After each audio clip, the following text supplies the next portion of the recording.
You know, several years ago, I was in New York City autographing the first book that I had written. And while sitting there autographing books, a demented black woman came up.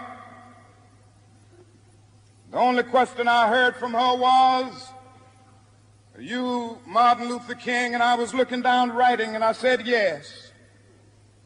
The next minute, I felt something beating on my chest. Before I knew it, I had been stabbed by this demented woman. I was rushed to Harlem Hospital. It was a dark Saturday afternoon. That blade had gone through, and the x-rays revealed that the tip of the blade was on the edge of my aorta, the main artery. And once that's punctured, you're drowned in your own blood. That's the end of you. It came out in the New York Times the next morning that if I had merely sneezed, I would have died. Well, about 4 days later, they allowed me, after the operation, after my chest had been opened and the blade had been taken out, to move around in the wheelchair in the hospital.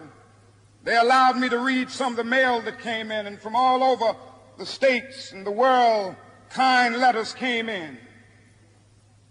I read a few, but one of them I will never forget.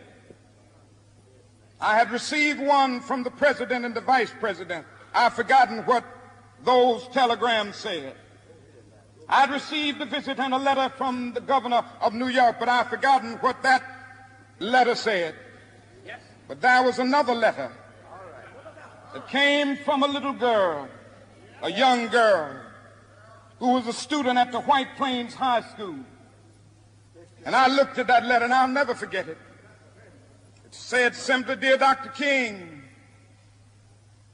I am a 9th grade student at the White Plains High School." She said, "While it should not matter, I would like to mention that I'm a white girl. I read in the paper of your misfortune and of your suffering. And I read that if you had sneezed, you would have died. And I'm simply writing you to say that I'm so happy that you didn't sneeze."